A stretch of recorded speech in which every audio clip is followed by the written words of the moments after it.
Econito, going to review a 2021 Mercedes, what is it?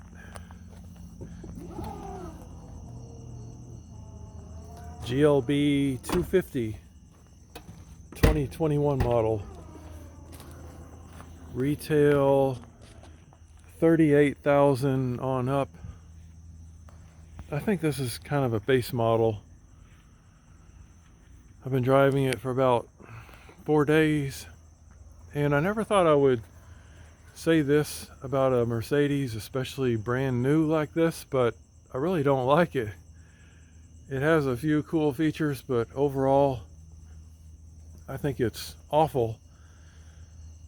It's supposed to be a SUV, but the ground clearance is too low.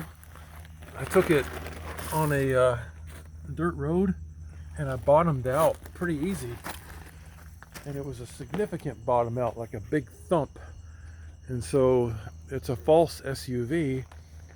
It's just kind of looks like an SUV, but it's really a car. The cargo space is really wimpy. I tried to put a box back here and I could hardly fit it in there. I'm used to driving a Mercedes Sprinter van, and this really sucks compared to a Sprinter, even though the Sprinter I've been driving is from 2007. This is a 2021, and I consider it inferior to a Sprinter. You see how this door is open right there? The doors are very hard to close. You have to slam them, which can disturb your neighbors, for example, and so there's a big problem right there. For security reasons too. See, I thought I closed it pretty good, but it's still open. That's really horrible. It has driver assist, or rather collision avoidance features, where this triangle here turns red if there's a vehicle too close to the blind spot back here, which, by the way, actually helped me avoid a collision already in just 4 days of driving, because the side view mirrors are really bad. You cannot see your blind spot at all with those mirrors. And I'm used to the Sprinter that has really big mirrors, and I can see much better than I can with this one, even with its electronic aid. So don't trust the mirrors on these. So you want to look out, physically look out, turn your head and look. But the problem with that is that creates a safety hazard, because now you're not looking forward. Horsepower, I think it's somewhere around 218 horsepower, and it's pretty peppy, but compared to a Tesla Model Y that I test drove, the Model Y is far superior. This one has a 4-cylinder, and what else can we talk about? What do I like? Not much. I don't like much about this car at all. It's a little peppy, but I really don't like the way the performance is compared to Tesla. This is way inferior to electric cars, because it's really clunky when it shifts gears. So when I put the pedal to the metal, it burns rubber for just a second, and then it just kind of hiccups trying to change gears. And the Teslas don't have gears, and it just really sucks compared to electric. When I was at the Mercedes dealer, I asked for an all-electric, and they said they didn't have any. And it keeps on making all these weird noises, and it's really, really tiny in here. It's a really, really small car. I'm 6'4", and I am really cramped really bad, and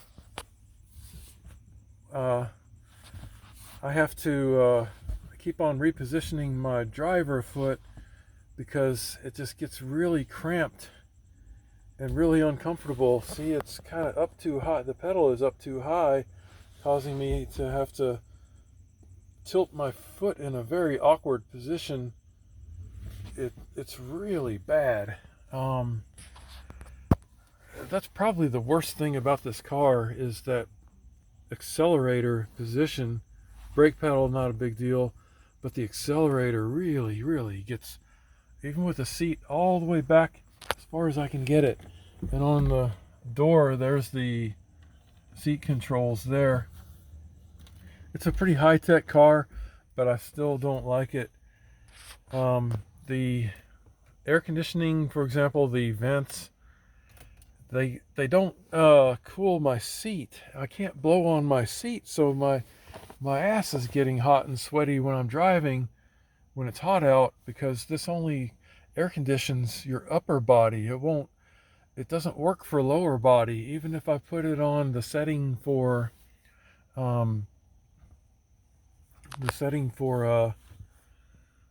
well, lower body, it's just not good.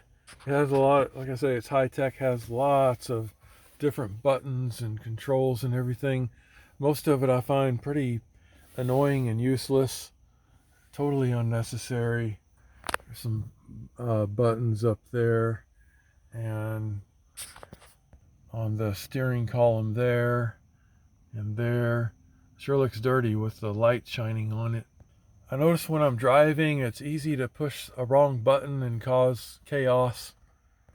Oh, just ain't no way. I just now noticed this thing's made in Mexico. You know what the problem with that is? If it's made in Mexico, there could be some quality control problems, and there's probably lots of environmental pollution because they have less standards, and possible slave or child labor over there. I think it's horrible that there's no skylight here. I don't know if they come with a skylight or a sunroof, but if you're going to get something like this, geez, especially over $40,000 after tax, it should have a skylight. It handles really well. Braking is really great. Handling is extremely well. But I think most cars now, 2021, handle just about as well. I give this thing probably a A+ for handling, and an F for ergonomics. Ergonomics are just horrible all around. The seat is really strange and awkward. It has this gap right here that hurts. It actually hurts sitting on this thing with that gap, and it's got like a really hard piece down there, and it's just really weird. The armrests are kind of semi-soft. It's kind of more hard than soft, so they get a D for that. And the same thing over here. This is kind of too stiff. I give it a D for comfort. It has a primitive passive security where if you want to lock the door when you get out, it honks the horn, which is annoying as hell to me. I can't stand that. And it should be a beep instead of honking the horn, because that's noise pollution. It disturbs me, the driver, and it disturbs the neighbors. Has a automatic trunk release, but it won't pull it back down with the button, apparently. Only up. Weird. It has automatic light settings. I've had people flash their lights at me, so even on low, I think it's bothering people. Somehow it's shining a little too high up. Oh, look, the Mercedes dealer has a I didn't know they had this in here that monitors my driving. I had no idea they had that there. That's an invasion of privacy. So they're supposed to disclose that, I think. Here's under the hood. 4-cylinder. Pretty peppy. but very inferior to Tesla. So overall, I give it a F minus for tall people. For fairly short people, I give it a B, above average. For vacationers, big family, I give it a D minus due to lack of space.